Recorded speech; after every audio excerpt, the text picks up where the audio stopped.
Bien. Donc j'ai intitulé cette communication Jeanne Malivelle et l'Oudéac, le creuset d'une œuvre singulière. L'œuvre de Jeanne Malivelle est singulière à plusieurs titres.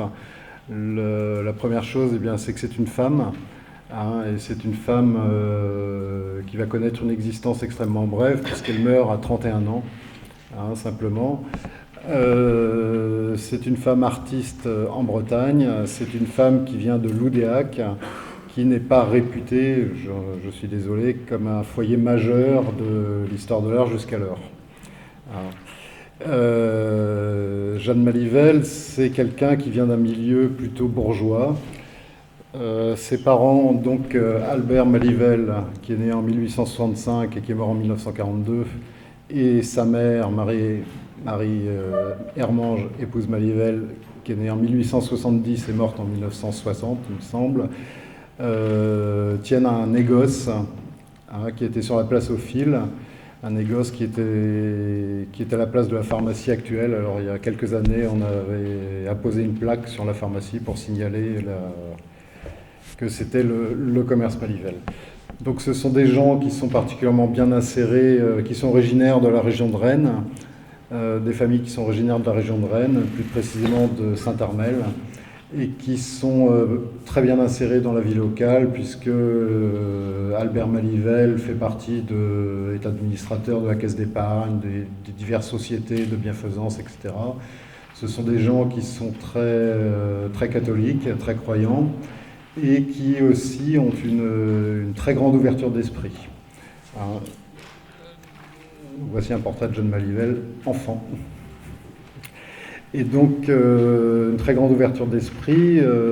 Marie Malivelle va même correspondre avec Marie Le Gac-Salonne, une des premières féministes, que vous connaissez sans doute, qui était de Morlaix, et Marie Malivelle va même écrire quelques articles de journaux, hein, dans les publications de Marie Le Gac-Salonne. Donc voilà, vous voyez ici, je ne sais pas si on voit bien. Donc on voit la façade, hein, de l'entreprise Malivelle. Donc c'est une entreprise de négoce de vin et de toutes sortes de choses. Hein. C'est voilà, une sorte d'épicerie en gros, si vous voulez. Cette famille Malivelle va permettre, et ça a toujours été l'un de mes plus grands étonnements, va permettre à Jeanne de faire ce qu'elle veut pour ses études. Hein, il va l'autoriser à partir. Alors premièrement, elle va aller en pensionnat à Rennes, où elle va avoir une professeure qui, elle aussi, est originaire de l'Oudéac, une professeure de dessin, qui va lui faire découvrir bien le monde de l'art, de la peinture. Et donc Jeanne Malivelle, très tôt, va se destiner à une carrière de peintre. Hein, et elle va suivre des cours à l'Académie Julian à l'occasion d'un voyage organisé par cette professeure de dessin. Mais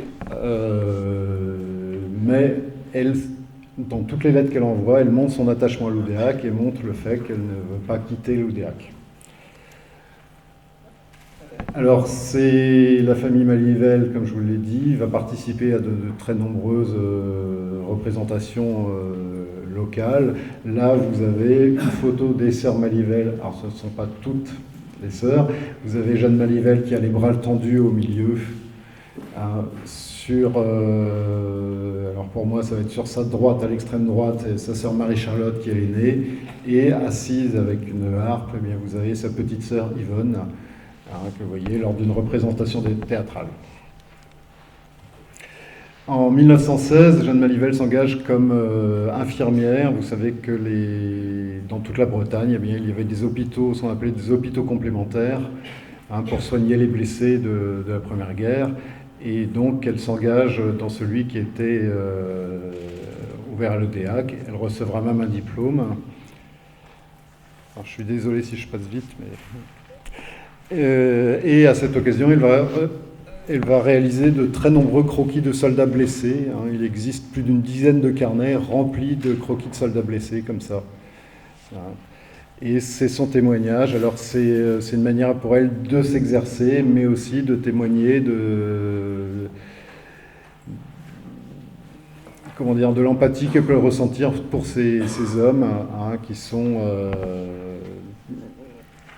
blessés et qui vont pour la plupart repartir au front. Alors, elle ne cesse de dessiner. Elle dessine tous les moments de la vie quotidienne de l'Oudéac. Là, vous avez une construction, mais vous avez aussi là un reposoir à l'occasion, il me semble, d'une fête Dieu. Donc, elle concevait des reposoirs et là, elle l'avait dessiné. Donc, vous avez il existe dans ces carnets plein de croquis comme ça. Ça peut être la tuerie d'un cochon, ça peut être le battage, ça peut être toute la vie de l'Oudéac et des campagnes alentours. Il faut savoir que Jeanne se déplace beaucoup, à pied. Alors on est parfois étonné, elle fait plusieurs dizaines de kilomètres à pied, comme ça. Elle se rend à Pontivy assez facilement, mais comme il était l'usage en fait avant l'établissement de lignes régulières. Elle dessine aussi les moments forts de la vie. Donc là, c'est la foire du mois qui se tenait sur la place, qui est juste à côté là. Et elle dessine ce qu'elle voit de sa fenêtre. Mais vous voyez déjà ses qualités graphiques, j'ai envie de dire. En 1918, elle présente le concours de l'entrée à l'École nationale des beaux-arts de Paris. Elle est reçue, mais comme c'est le moment où il y a des bombardements allemands sur Paris, ses parents lui demandent de revenir à l'Oudéac. Et donc, ce qui fait qu'elle n'entre pas à l'École des Beaux-Arts. L'année suivante, elle repasse le concours. Là, elle est reçue à la 4e place. Et donc, elle va commencer des études à Paris, mais ne restera que 3 mois à l'École des Beaux-Arts. Elle n'est pas satisfaite de l'enseignement qu'elle y reçoit. Et elle décide, en parallèle, de fonder un atelier qui s'appelle l'Atelier Sainte-Anne, avec des amis, une sculptrice, Renée Trudon, et Marguerite Turé, qui fera carrière dans le vitrail, qui est un des grands noms du vitrail français au XXe siècle. Mais elle n'aime pas la vie parisienne, et donc en 1921, elle décide de revenir à l'Oudéac définitivement. Et donc, elle poursuit ses recherches et elle va, là encore, parcourir les campagnes. Elle va dessiner. Ce que vous avez devant les yeux, c'est un dessin à la plume de la geôle de l'Oudéac, de l'ancienne geôle de l'Oudéac. Ou encore, on parlait de la Ville-Audrin tout à l'heure. Ça, c'est le manoir de la Ville-Audrin, justement, qu'elle va représenter à plusieurs reprises.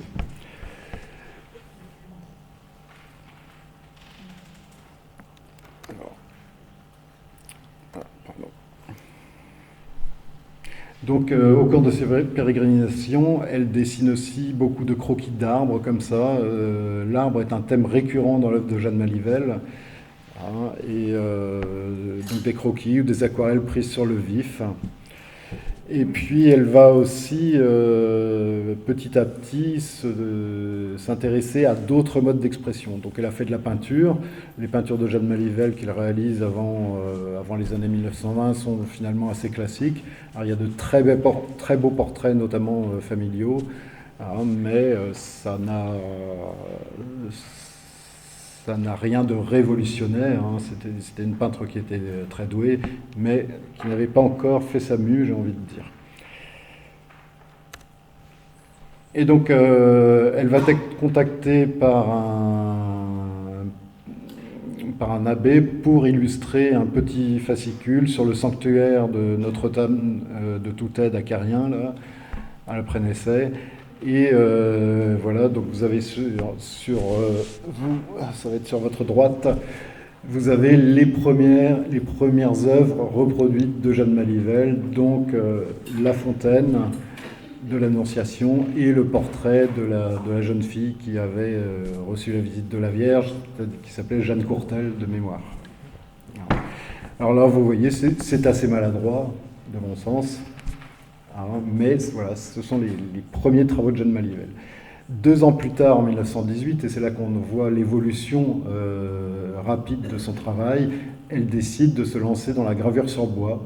Elle a découvert au cours de ses études aux Beaux-Arts la gravure et décide de s'y mettre. Alors on est en plein renouveau de la gravure sur bois. Je vous rappelle qu'une société comme la société de la gravure sur bois originale a été créée en 1912 à Paris, à laquelle vont participer des gens comme Amédée Vetter ou même René Kilivic, pour reprendre un autre breton.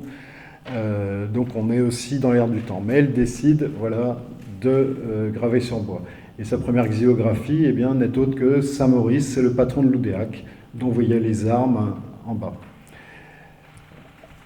Alors, c'est un Saint-Maurice qui est très différent de ce qu'on connaissait jusqu'alors, des images pieuses qui pouvaient être largement diffusées. Elle conçoit ce Saint-Maurice comme une image pieuse, hein, elle les imprimera elle-même et les distribuera à l'occasion de fêtes religieuses.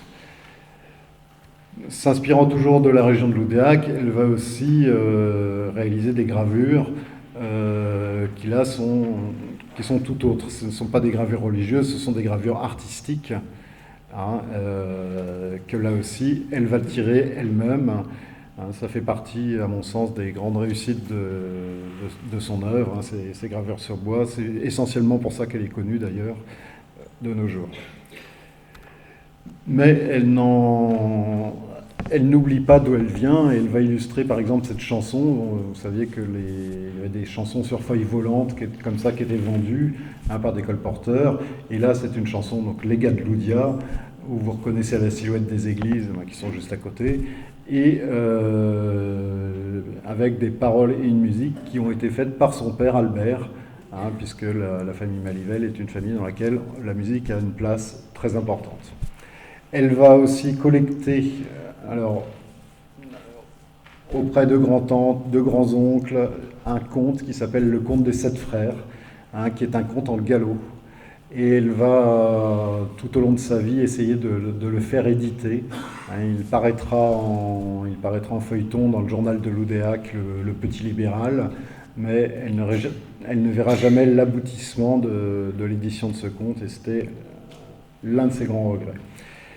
Alors, donc elle a un profond attachement au pays gallo, hein, et je n'irai pas jusqu'à dire qu'elle était indépendantiste galaise, mais elle militait vraiment pour une reconnaissance de cette culture qui, comme on l'a dit tout à l'heure en début d'après-midi, est souvent méprisée par le reste de la Bretagne. Alors, elle fait partie du mouvement breton, elle a adhéré au mouvement de l'Union de la jeunesse bretonne dès 1919. Elle fréquente Olivier Mordrel, elle fréquente James Bouillet, etc. Elle fréquente tous ces gens-là. Elle ne partage pas leur point de vue, je tiens à le préciser tout de suite. Mais elle les connaît, ce sont des gens avec qui elle parle. Hein, mais ce qui est normal, elle en parle comme on parle des amis avec lesquels on n'est pas forcément d'accord. Hein, donc la Bretagne a une importance pour elle, mais le Pays Gallo a encore plus d'importance pour elle. Et donc elle peut constater, elle va prendre des cours de breton, il y a quelques gravures où elle met quelques phrases en breton, ce qui était très courant chez les gens de cette époque-là. Je prends un autre membre des Seisbreur, René Creston. Creston, malgré tout ce qu'on peut dire, parlait très mal breton. Hein, il faisait traduire tous ses textes par Yuen Drezen. C'est pas lui qui connaissait le breton.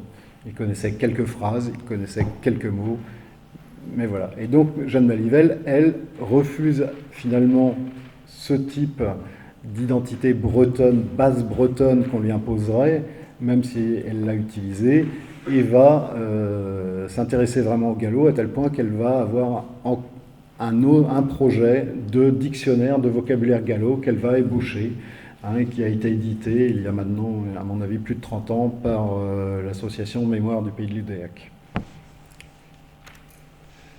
Alors, Jeanne Malivelle a aussi été membre de l'URB, donc l'Union régionaliste bretonne, puis de la FRB, Fédération régionaliste bretonne, après la scission de 1912, et on va lui demander de produire des affiches, hein, des affiches donc militantes, et donc vous voyez, commerçants, dans votre propre intérêt, apprenez le breton à vos enfants. Donc ça, c'est une affiche qui fait 60 cm sur 20, qu'elle a gravé elle-même, c'est un bois, et qu'elle tirait elle-même. Hein, il devait y avoir à l'origine 4 affiches, c'est la seule qui ait été réalisée. Hein, mais alors elle est particulièrement intéressante puisqu'on voit là donc un appel à un renouveau de la langue bretonne, mais avec aussi une présentation, un graphisme très particulier. Hein, c'est l'alphabet que Jeanne Malivelle avait conçu, en s'inspirant d'exemples plus anciens, bien évidemment. Hein, et donc, vous voyez, par exemple, ces loups qui sont en haut de l'affiche, eh bien, sont typiques de l'œuvre de Jeanne Malivelle. Alors, typique de l'œuvre gravée, puisque en 1922 paraît ce qui va être son chef-d'œuvre, mais qui va aussi lui coller à la peau, j'ai envie de dire, jusqu'à la fin de sa vie et même après. C'est l'histoire de notre Bretagne. Alors, l'histoire de notre Bretagne, c'est un livre d'une violence extrême contre les Français qu'elle n'a pas écrit, puisqu'il a été écrit par Jeanne Corollaire, qui était originaire de Quintin. Et Jeanne Corollaire, donc, est une militante bretonne, elle, qu'on peut dire qu'on pourra qualifier aisément de séparatiste. Voilà. Et donc, alors, pour un historien, c'est très amusant à lire. On comprend bien que les Français, vraiment, ont toujours abusé de la Bretagne, etc. Vous pouvez le lire, il a été réédité il y a quelques années, on peut le trouver. Et donc, elle va réaliser la couverture de cet ouvrage qui devait s'appeler initialement, comme vous le voyez, l'histoire de la Bretagne, et qui ensuite va être rebaptisé Histoire de notre Bretagne, qui est donc là vraiment l'appropriation d'un territoire par ses auteurs. Elle va réaliser 72 bois gravés pour ces illustrations, dont certains sont très connus. Je ne les ai pas mis là, puisque ça ne concernait pas directement l'Oudéac. Mais ce qui est à signaler là encore, c'est que, bien, vous voyez, la couverture s'inspire une fois encore des paysages de l'Oudéac. Elle n'a pas choisi la Bretagne maritime qui est plus facile à vendre, entre guillemets. Elle, c'est la Bretagne, on est en Bretagne centrale, c'est le Méné, c'est ce qu'elle voit, c'est ce qu'elle aime.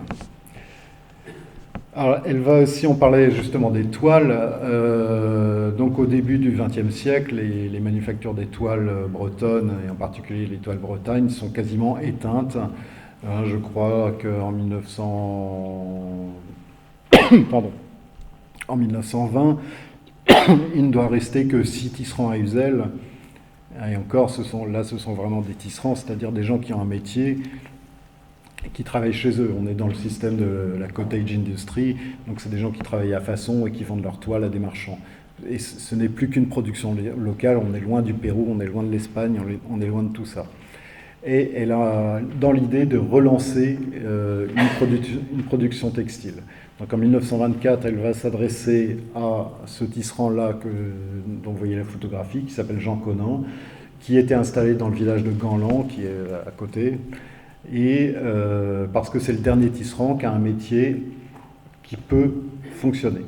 Et donc, elle va dessiner un nombre incalculable de projets textiles, et dont celui que je vous présente là, qui est ce qu'on appelle le garrot. Donc le garrot, c'était une chaîne de coton et une trame de lin qui pouvait être teinte, qui servait essentiellement pour les tabliers des femmes. Donc c'est un tissu qui est très épais, qui est très solide, et Jeanne Malivelle a l'idée d'en faire retisser par cet artisan et de s'en servir comme tissu d'ameublement et non plus comme tissu pour le vêtement.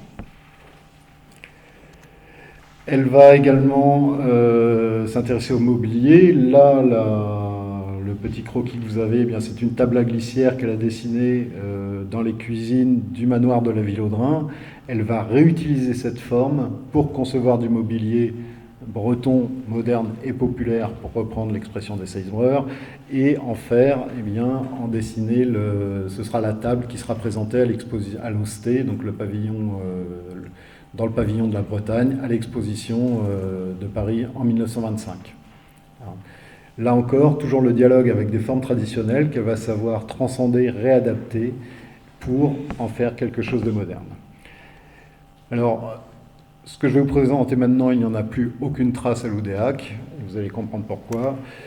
Elle va être contactée sans doute vers 1918 ou 1919 pour réaliser la décoration du patronage de l'Oudéac. Ce patronage a été détruit, il me semble, alors là, les gens de l'Oudéac le sauront mieux que moi, dans les années 1970. Et donc elle avait dessiné une fresque qui... Pardon ? C'est un bombardement ? Bon. Alors, c'est un bombardement qui a détruit le patronage de l'Oudéac.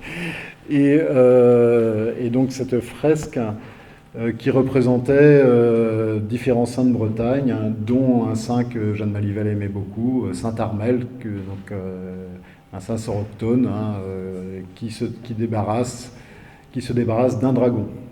avec son étole. Donc là, vous avez une vue de cette fresque qui a été finalisée. Ces photos-là ont été réalisées par Raphaël Binet, photographe rennais, dont le fond est au musée de Bretagne à Rennes.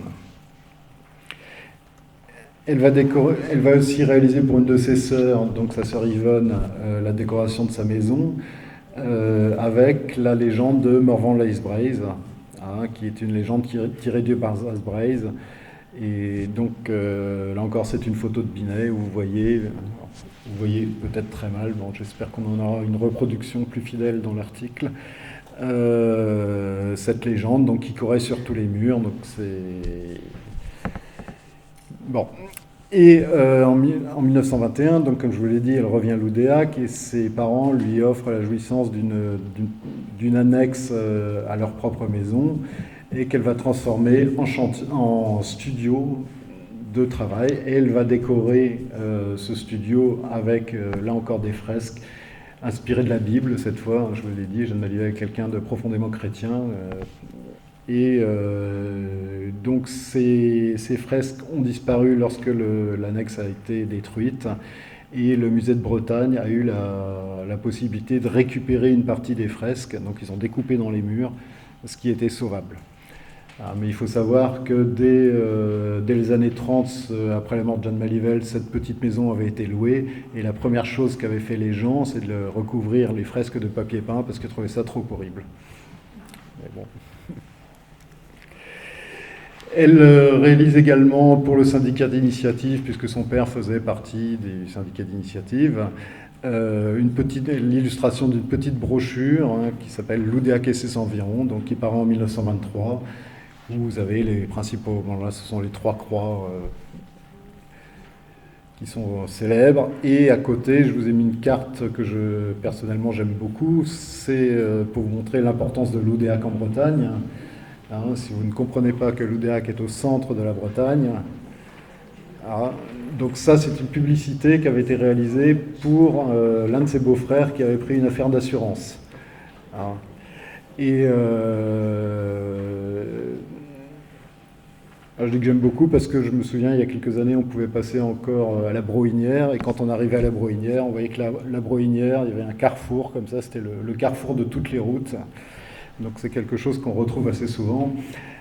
Et donc cette carte n'a, hélas, pas été assez diffusée, malheureusement. Donc je n'ai pas du tout parlé au cours de cette communication de l'épisode des Seisbreurs, qui ne concerne qu'une partie de la vie de Jeanne Malivelle. Là c'est facile de trouver des renseignements sur elle. Il faut savoir aussi que depuis 1923, Jeanne Malivelle est nommée professeure de gravure à l'école des beaux-arts de Rennes. Et qu'elle va aller 2 fois par semaine à Rennes. Elle habite à Loudéac, elle refuse d'habiter Rennes. Elle fait des allers-retours en train, elle s'en plaint d'ailleurs, mais elle restera toujours habitée à Loudéac. Elle se marie en juillet 1925 avec un homme qui s'appelle Maurice Young, qu'elle a rencontré à Loudéac, qui est contrôleur des contributions indirectes.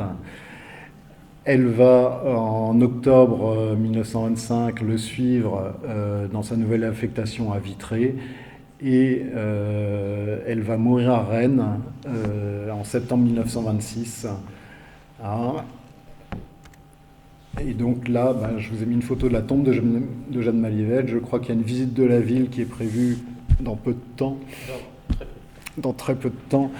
Et si vous avez quand même l'occasion de passer au cimetière, allez voir la tombe de Jeanne Malivelle. Et si vous faites quelques mètres plus loin, eh bien vous verrez une autre œuvre d'un des Seisbreurs. C'est un gisant qui a été réalisé par Jules-Charles Bozek. Donc ça... Voilà. Et donc le Memento Mori, donc la petite image qui avait été réalisée par la famille en réutilisant une gravure de Jeanne Malivelle.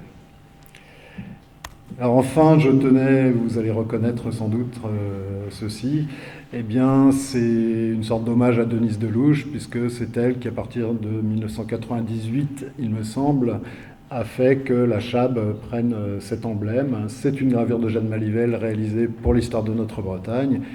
Denise Delouche avait été une des premières à s'intéresser à Jeanne et avait fait paraître 2 articles dans Armen sur Jeanne. Voilà, bon, je m'arrête là parce qu'on pourrait aller très loin. Donc, comme mon temps est compté, je vous abandonne.